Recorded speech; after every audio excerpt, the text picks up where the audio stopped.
Speaking of comedians selling out for Epstein, we got Tim Dillon absolutely shilling. And Tim Dillon was the guy that used to talk about Epstein and an island. Now listen to him now. I went to Washington. We had a dinner. It was a small dinner with a member of the administration. I'm going to tell you everything that I know. I'll tell you it was JD Vance. It's been confirmed by a bunch of different people. Release the list. Seriously, we need to release the Epstein list. That is an important thing. Yes, he was running some type of a blackmail operation, procuring young girls for powerful people. A lot of this was on tape somewhere.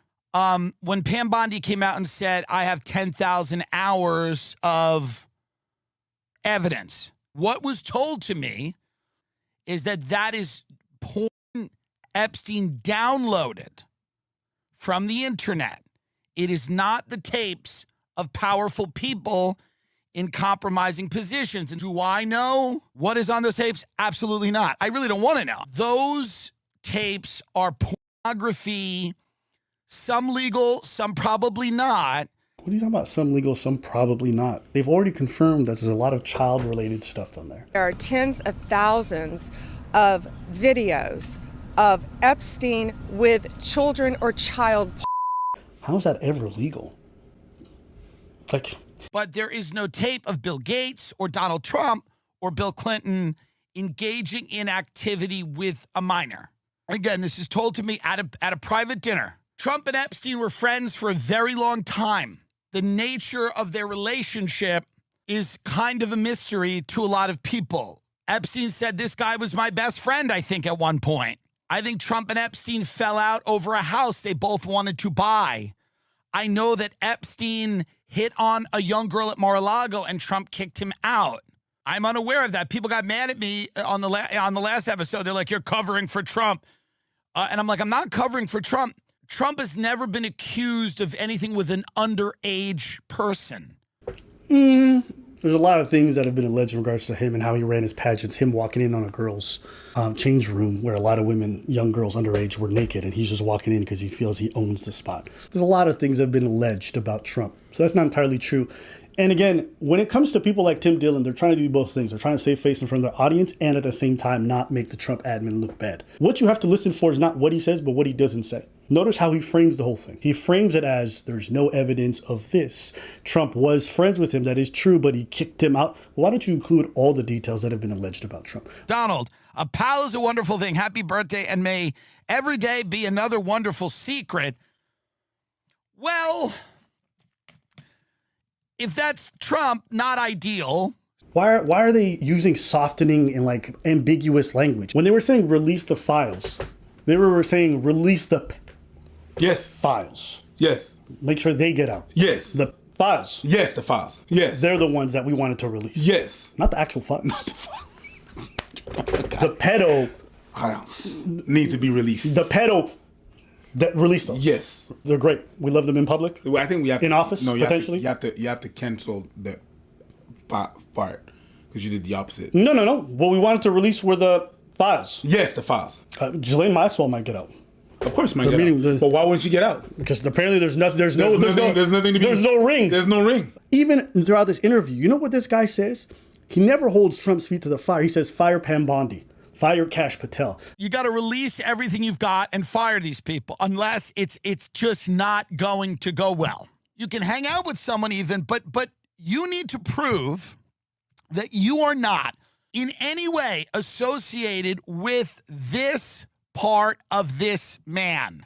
You have to show the world that. You can say I made an oopsie. Wait. Oopsie? I took a ride on a plane that I shouldn't have been. I thought he was just a whack. He was a silly Billy. Maybe that's what you say. Go, he was a silly Billy. He's talking about Epstein right now. He's saying what Trump should say about Epstein. Yeah. But you got to show people you weren't raising children. That's what you have to show people. I'm not covering for Trump. I don't even care if he laundered a little bit of the money. No one does. No one does. Donald, if that's what you're worried about, no one cares. No one cares that you laundered money for a potential child pedo ring? What the fuck are these guys on? If he laundered some of your money, even a lot of your money, because that's not what people are thinking. That's a crime, dude. God, it would be fun if you just. It doesn't matter if you're the president and you're doing crime, because you did crime and you're the president. Well, I understand his point. He's like, it's better to be a money launderer than to be a guy who, diddles the kids. I get that. But if you're laundering money What else? through a ring. What else do you do? Okay. And also, you don't launder money through somebody whose business you don't know. You don't launder. The whole point of laundering money is to ensure that shit goes unnoticed. In order to do that, you have to understand what the you're laundering through. Say that. Say I got a casino, it's a cash business. The only way you get ahead of this is if you fire Bondi. I'd like to see Bondi and Cash. I don't know anything about Bongino, but again, if all three of them, So you really think in your head, you think that Cash and Bondi are really not operating from what Trump is telling them? We should fire them, right? Because they're the one that's taking that decision. You think that the orders don't come from upstairs? That's how you think it works. They were left their minister, the thing that they're supposed to handle, they were left with that, and they're taking all the decisions by themselves. To this day, I never really believed entirely or really bought into the whole narrative that Trump was actually involved in some child diddling. No. But watching all of this has really made me double take and be like, this Now? is the weirdest reaction to something you didn't do. Yeah. Yes. Like, when you sit back and think about it, it's very easy to just release the shit and then it just proves you're not in it. Like, why would you do the opposite? And the only conclusion it leads me to is like, you are deep in this shit and it looks like you're part of the Stop whole saying program. I'm deep in the shit. I'm not in it. I was in there. It's child shit, but it's something. Stop talking about it. All right, I was not in tight it. little kitty holes. And Tim Dillon was the guy that used to talk about Epstein and an island. Arenas, tech, the government, and finance. All of these people are quite guilty or seemingly very guilty of these nefarious activities. They were being blackmailed. They were being filmed. And, well, does that have an impact on how the world is run? And nobody wants to have that conversation, but it very clearly does. The woman was fun. Look at how relaxed he looks. The point is, you got to explain to people that this is unfortunately part of it. The people at the top of society they're into shit and they're involved in shit. But you got to show everyone that you're not involved in it. I don't believe you can be best friends with somebody, be that intimately close with them, and not know what the they doing. Especially when so many people admit to the fact that Epstein often hung around young girls. These motherfuckers own you. They all knew about Prince Andrew and all this stuff because at the end of the day, when you're this rich, you have so many people working for you and everybody yaps to each other. There's no way this escapes them. They have information networks. They're not regular people. They know. And if there was money laundering, he knows how he's making his money. And don't forget, Epstein has a long history of being involved with young and underage people. Even when he was a teacher at a school, he got kicked out of being that teaching job for being involved with underage people. If you think rich people are going to this guy for investment advice without doing a deep background check on him, you are crazy. They would never let someone manage hundreds of millions of dollars for them without knowing every thing about that person. And if a journalist was able to find all that information, they all knew. I have never been this deep into this conspiracy, but now that I see it expand every day and the weird reactions, I'm convinced this shit has actually happened. 100%. You can't be this weird about something that you didn't do. You can't. No. So what are you protecting? It damn well not be Epstein because he's dead. Nobody cares about that. The less you release it, the more you find you look guilty. Yeah, well, we all agree on that. What do you think about all these comics selling out? And it's not just him. You have Theo Vaughn meeting with Ivanka Trump and going to dinner with Jared Kushner. You have Joe Rogan going to dinner with Trump on a regular basis. So I think that this is what happened. They were not part of the establishment. That's what they got, the power that they got. They were not part of the establishment. So they got the appeal of all the public. And they got the power. They got more people. Sure. Then eventually, people in power was like, oh, okay, publicity don't work no more. TV don't work no more. Who's got the power? Internet. We could go reach a whole lot more people. They understand that that's the new power. They understand that back in the days, they used to do what propaganda, how? Radio, on the waves, on the radio length. Then it was TV. TV was a new thing. Boom. They even said that he did propaganda in the music, right? What's a new thing? Albums are not selling out. Internet is. So they noticed that it's like, oh, we're going to be able to use them. But they still have to understand that they're still independent and not in power. So we're not going to pay them. Great. We don't have to pay them. So people don't see that there's any ties. But they still see that those creators still see that, oh, I'm getting the most important person in the world. The president is giving me some interest. He's giving, he's interested in me. We made it.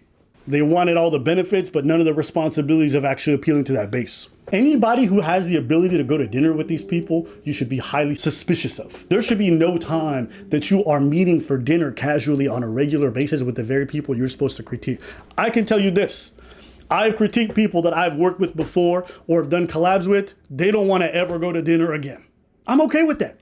I'm going to say what I really believe. I'm not going to hold back. I'm not going to give you a private call. We're not going to be buddy-buddy when you're doing shit in public that harms everyone else. These guys have to get their dinners in. You asked me what I thought about that. I think it was inevitable. It was going to come to that. I just didn't think it would come so soon. Everybody's against pity, but then you pulled this shit. Watch this interview with Tim Dillon. And I ask because do you feel like you're part of a new establishment that's being created? I don't think I'm a new establishment. If you weigh, again, a few comedians with podcasts versus all of the people that supported Kamala Harris. Again, you see the framing they do when they get criticized for their influence? A few comedians with podcasts who are meeting with the vice president for dinner on how to handle a media crisis. You're a podcaster when it's convenient. You're telling the administration what the to do when it's not. That don't make no sense. Which one is it? I don't know any damn person who has access to call the vice president or the president, hey, do this. Does that make sense to you? How they hide behind the comedian shield? This is what I mean. And everybody said, oh, Abba, why are you coming after comedians? Because they go to dinner with these motherfuckers and tell them what to do. Are you always gonna just be able, you could do anything apparently in life and you're just a comedian. You could go out and diddle a child and you're just a comedian. You're just telling jokes inside their poom poom. What the fuck is this? Is this not crazy? You could be meeting with Kim Jong-un, telling him to press the fucking nuclear button, and you're like, well, it was just a joke. It's a joke. No, these people have left the realm of comedy a long time ago. They have decided to enter the political ring, but they use the comedy thing as a shield and a sword. You can't deny it anymore. You're going to dinner with the vice president. For what? For a media crisis about a child ring. What is comedy in that? Niggas been gaslighting me for the last 2 years saying I'm crazy for saying this shit, but I'm like, am I crazy? That makes sense. You're right. Are these guys not doing a cover up for a ring right now? But it's just comedy. Okay, I don't know. I really feel like I got duped. They got duped by the whole Trump admin and what they promised. I got duped by comedians in this whole we tell the truth. They got duped, you got gaslit. I watched all these guys who fucking got involved in this bullshit. I actually think Schultz is probably the least worst of all of them. I think it's what he did is still stupid and bad, but I think they were all exponentially worse. Well, they're just comics with podcasts. No, they're not. Or else the vice president wouldn't call them on a regular basis. They wouldn't go to dinner when they should be doing their fucking job. They're doing it because these people are very important, influential, and they affect a lot. The next few weeks are going to be very interesting. I want to see, I can't wait to see what's going to happen. I think this ruins the whole next 3 years. Because we're always going to remember how hard you sold out over a child pedal ring. If they can have you sell out over a child pedal ring, they can make you sell out over anything. But let us know what y'all think in the comments below. We want to hear from you. Crazy, right? The selling out. When I was watching this, I'm like, yo, Priest, can you believe this? No, I couldn't. Yeah, I could have never. I couldn't. Yeah, I could have never. Well, let us know what y'all think. You know what? That's probably one of the first time I'm like, yeah, I'm not surprised. Yeah, I am. You are? I am. Yeah.